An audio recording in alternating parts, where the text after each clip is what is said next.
Mara Kincaid freezes on the Powell Street station platform, phone to her ear, as St. Luke's Hospital confirms her grandmother is gone.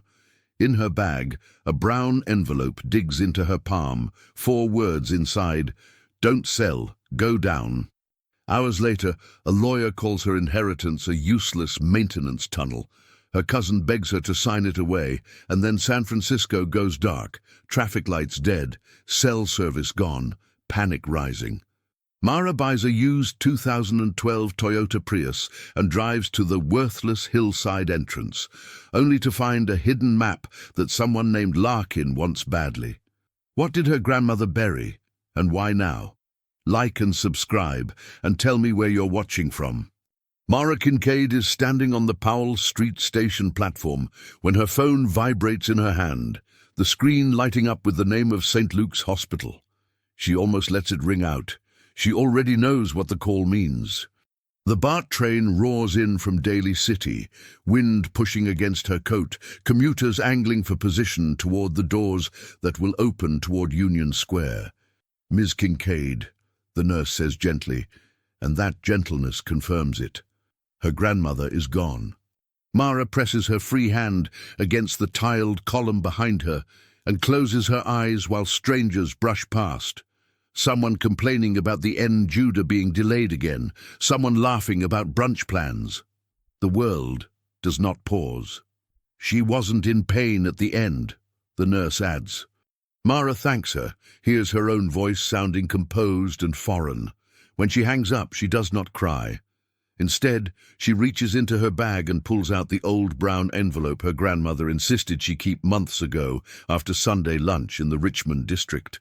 The paper is creased, softened at the corners. Inside, in firm blue ink, are 4 words: "Don't sell, go down." The letters are sharp, decisive, almost impatient. Mara reads them twice, then once more, as if they might rearrange themselves into something kinder. By late afternoon, she's seated in a cramped office near Mission Street, above a taqueria that smells faintly of carne asada. The lawyer, Edwin Larkin, adjusts his glasses and slides a thin file across the desk. "It's an old maintenance tunnel," he says, tapping the page as if it offends him. "Technically zoned as utility overflow. It's a liability, Ms. Kincaid. Back taxes, potential safety issues. Selling now would be the sensible option." Dorian Vale sits beside her in a wrinkled button-down, scrolling through his cracked iPhone 11 before forcing himself to meet her eyes. "Mara, we can clear most of Mom's debt if we move fast. PG&E isn't going to wait forever. I can't keep juggling this." His voice cracks on the last sentence, and he hates that it does. Mara studies the deed, the official stamp from the city and county of San Francisco, the address listed as a hillside parcel no one would choose on purpose. "You always were the stubborn one," Dorian mutters, softer now. She hears what he does not say, that stubborn looks a lot like selfish when money is tight. Larkin folds his hands. "If you sign today, we can finalize within the week." Mara does not pick up the pen. The decision is stolen from her before she can make it. Just before dawn, as she steps out of her apartment near Van Ness Avenue, the lights flicker once, twice, then vanish. Elevators stall mid-rise, traffic lights die at intersections, and the signal bars on her phone collapse to nothing. A neighbor shouts from a balcony, asking if anyone else lost power. Within minutes, sirens cut through the dark in uneven bursts, and the distant glow from downtown dims into uncertainty. Mara walks toward Market Street because she does not know what else to do. A Muni bus idles crookedly at the curb, doors open, driver arguing with the dispatcher over a handheld radio that crackles uselessly. She climbs aboard without thinking, coins clinking in the fare box, though no one checks. As the bus lurches forward, she looks out the window and sees the city unraveling. Drivers leaning on horns at dead intersections, pedestrians weaving through stalled cars. Far off, through a break in the buildings, the red span of the Golden Gate Bridge fades into the thick summer fog that locals usually treat like a punchline. Today, It feels like a curtain closing.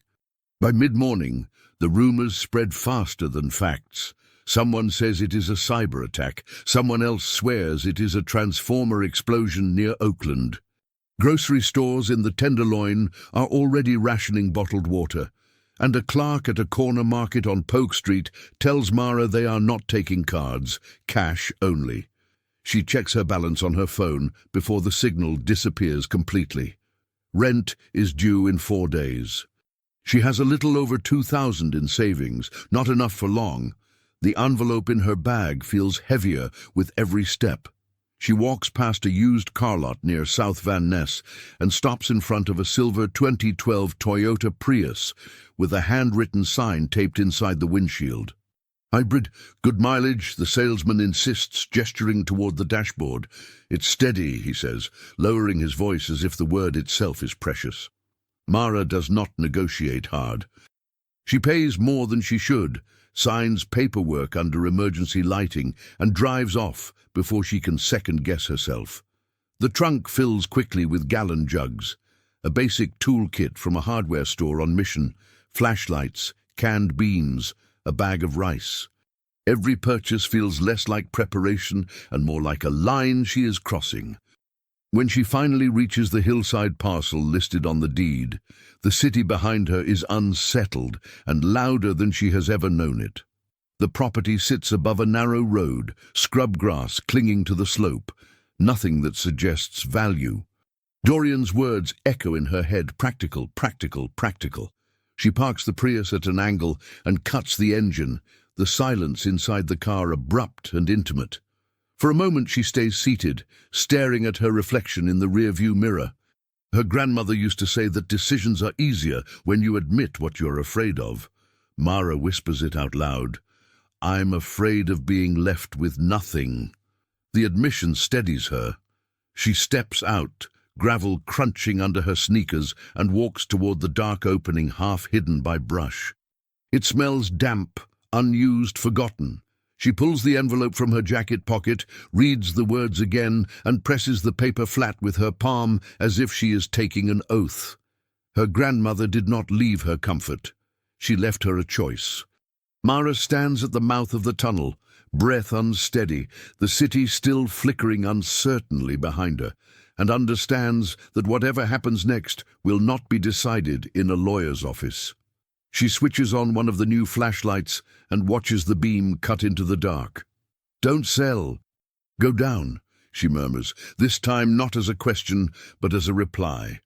She takes one step forward, then another, until the daylight behind her narrows and the air cools around her skin. She does not step inside to disappear. She steps inside because, for the first time in a long time, something belongs to her without argument or apology. And when the darkness closes in behind her, she keeps walking. By day 3, San Francisco feels like a city clenching its jaw.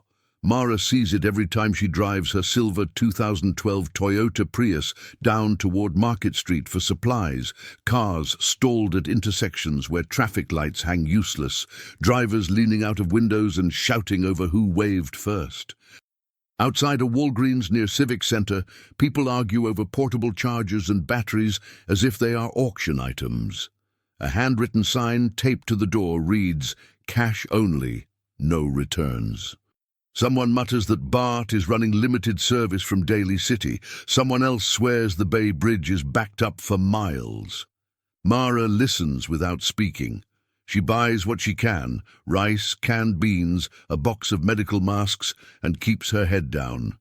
Back at the hillside tunnel, she stops thinking in terms of fear and starts thinking in patterns. Air in, air out, light on, light off. She marks the walls with a black Sharpie in small arrows so she will not lose her way if the flashlight dies. She times how long the air feels stale and rigs a crude ventilation pull using spare piping and an old camping fan. Survival, she realizes, is not a grand speech. It is repetition. Inside, the tunnel begins to shift from something abandoned to something claimed. Mara clears a section near the entrance and designates it for supplies, lining up gallon jugs in rows and labeling them with dates in careful handwriting. Another area becomes a sleeping corner where she lays out blankets from her apartment on Van Ness Avenue. On a strip of dry concrete, she tapes her grandmother's note at eye level. "Do not sell. Go down." She says the words aloud each morning as if they are instructions in a manual she cannot afford to misread. When she notices her breathing quicken, she forces herself to count, 4 in, 4 out, remembering an article she once read in the San Francisco Chronicle about firefighters controlling panic. The city above feels like it is unraveling, but down here she can measure what matters. How much water remains, how much light she has left in the rechargeable lanterns, how many days she can stretch what she bought. Each small calculation steadies her, even as the reality presses in that this place was meant for 1, maybe 2, not a crowd. The first knock on the metal grate at the entrance comes just after noon. Rafe Larkin stands outside in pressed jeans and boots, too clean for the hillside, holding a folder under his arm as if this is still a normal business day. "Ms. Kincaid," he calls, voice smooth. "We need to talk about the deed. This situation changes things." Behind him, Dorian shifts his weight, eyes sunken, shirt clinging to him as though he has not slept. Mara steps forward, but does not open the gate fully. "There is nothing to resolve," she says evenly. Larkin offers a sympathetic smile that does not reach his eyes. The city is unstable. Properties like this can be seized if deemed hazardous. It is a warning dressed as advice. Dorian finally speaks. "Mara, I have not eaten since yesterday morning. Please." "Udun," the word lands heavier than any legal threat. She studies his face and sees more than desperation. She sees shame. She unlocks the grate halfway. "You come in, you follow my rules," she says. "No wandering, no calling attention. We ration everything." Dorian nods quickly. Larkin hesitates, glancing at the tunnel interior, as if memorizing its shape, then says he will return later. His footsteps linger longer than necessary before fading. By evening, the space feels smaller with 2 extra bodies. Dorian eats quietly, avoiding her gaze, then offers to help stack supplies. "I should have listened to Grandma," he mutters, adjusting a row of water jugs. Mara does not answer. She hands him a marker instead. "Write the date on each one." The act is simple, but it makes him useful. The next arrival is different. A woman in scrubs approaches, pushing a small boy forward gently by the shoulders. "My name is Jessa Ochoa," she says, voice steady despite the tremor in her hands. "I work at San Francisco General. We have overflow patients, stairwells full, no elevators. His mother is trapped in a building near Hayes Valley. I cannot leave him alone." The boy, Hollis, grips a broken toy car, missing one wheel. He does not look at Mara. "How long?" Mara asks. "No clear timeline," Jessa admits. "Rescue crews are overwhelmed." Mara hesitates, calculating food, air, space. Then she sees Hollis press his forehead against the cool concrete wall and close his eyes as if bracing himself. "You stay," Mara says finally, "but you follow the same rules." That night, as Jessa boils a small pot of rice and beans on a camping stove, the tunnel fills with the faint comfort of something warm. Dorian sits beside Hollis and shows him how to spin the broken car so it still rolls a little. "See, it is stubborn," he says softly, "like us." The boy almost smiles. Mara watches from a short distance, feeling something loosen inside her chest that has been tight since Powell Street Station. Later, when the others sleep, she clears debris near the back wall and uncovers a rusted metal box wedged between stones. Inside is her grandmother's battered notebook, pages filled with neat measurements, airflow notes, supply lists. On the last pages, a surname appears again and again in darker ink, pressed harder than the rest. Larkin. Mara runs her thumb over the indentation left by the pen, as if she can feel the urgency her grandmother felt. Footsteps scrape outside the entrance long after midnight. Not Dorian's uneven pace, not Jessa's cautious steps. These are slower, deliberate. Mara turns off the lantern and listens, counting her breaths the way she practiced. Someone pauses near the grate, then moves away. She tucks the notebook inside her jacket and looks at the 4 people sleeping in uneven lines on the concrete. This is no longer just about lasting 21 days without power. It is about guarding something that someone else clearly wants. And as the city above continues to fracture, the tunnel below begins to learn how to breathe with more than one heartbeat. On day 10, the tunnel has a rhythm that feels almost deliberate. A bucket collects the steady drip from a pipe Mara cleaned on the 2nd day, and Jessa stands over a small camping stove stirring rice and canned tomatoes into something Hollis can swallow without complaint. "He needs salt," Jessa murmurs, tasting it with the tip of a spoon. "Kids burn through calories faster than we think." Hollis sits cross-legged with his broken toy car, tracing its cracked windshield with his thumb as if it is a scar that might heal. Dorian moves quietly now, checking the gallon jugs, tightening the makeshift ventilation brace he built from a length of PVC he found near the entrance. He does not ask for credit. After midnight, when Hollis finally falls asleep against Jessa's side, Dorian sits beside Mara near the entrance and stares at his hands. "I pushed you to sell because I was scared," he says, voice raw. "PG&E shut off my power last month. I kept thinking if I could just fix the debt, I would fix everything. I did not want to be the cousin who fails." Mara does not rush to comfort him. She simply stays there until his breathing steadies, because sometimes that is the only forgiveness available. The next morning, while the others ration breakfast, Mara notices a faint current of cooler air brushing her wrist near the back wall. It is subtle, almost imaginary, but she trusts the instinct that has kept them alive so far. She presses her palm against a patch of concrete that feels thinner, then drags her fingers across peeling paint until something shifts beneath the surface. "Dorian, bring me the crowbar," she says quietly. He hesitates. "Are you sure?" She nods. When the panel gives way, dust falls in a small cloud and reveals a narrow metal door sealed with rusted screws.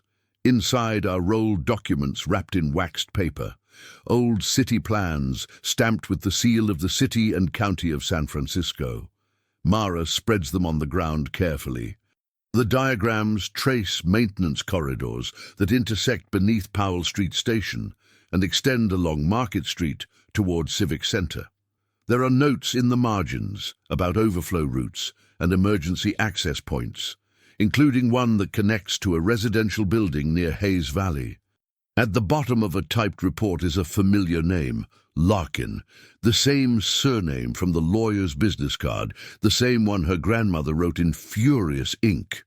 Before Mara can fully absorb the implication, footsteps crunch outside the entrance. Rafe Larkin appears with 2 men wearing reflective vests that look official but carry no city insignia. He lifts a flashlight and sweeps it across the tunnel interior as if conducting an inspection. "We need to secure this property," he says, tone polite but edged. "There are safety concerns, liability issues. The city cannot risk unauthorized occupancy." Mara steps forward, holding the rolled maps against her chest. "You told me it was worthless," she replies evenly. Rafe smiles without warmth. Circumstances change. His eyes flick toward the back wall, toward the space where the hidden compartment now stands exposed. Dorian moves closer to Mara, not in aggression, but in solidarity. "You do not have paperwork," Dorian says, voice steadier than before. One of the men shifts his weight, impatient. The threat is not loud, but it is present. Mara feels the weight of the deed in her pocket and understands that this blackout has created cover for more than panic. It has created opportunity. The confrontation does not explode, it tightens. Rafe asks again for access to the documents, suggests cooperation, mentions city code sections as if reciting scripture. Mara listens, then shakes her head. "You cannot have this," she says. "Not today." She does not argue further. Instead, she turns to Jessa and kneels beside the maps. "There is an access route here," she says, pointing to a thin line that runs beneath a block near Hayes Valley, not far from where Jessa said Hollis's mother was trapped. It connects to a maintenance hatch that should bypass the main stairwell. Jessa's eyes widen. "Are you certain?" Mara does not pretend certainty, only possibility. "It is better than waiting." Rafe watches, expression tightening as he realizes she is not handing over anything. He mutters something about liability again, but the urgency has shifted. The tunnel is no longer just shelter, it is leverage, and Mara chooses to use it for something that matters more than ownership. Jessa leaves within the hour, guided by the map folded carefully into her backpack, promising to return before dark. Dorian insists on escorting her part way, memorizing the turns Mara traced with her finger. "You get her back," he tells Jessa quietly. "We owe him that." Hollis waits in silence after they go, clutching the toy car, refusing food. Mara sits beside him and says nothing, only places her hand lightly over his small fist. Time stretches in uncomfortable increments. When Jessa finally reappears at the entrance, breathless and streaked with dust, she is not alone. A woman in a torn blouse stumbles behind her, eyes red from exhaustion, but fiercely alive. Hollis freezes for half a second before launching himself forward. "Mom!" he cries, voice breaking open the space. The woman drops to her knees and gathers him so tightly it looks like she is afraid he might dissolve.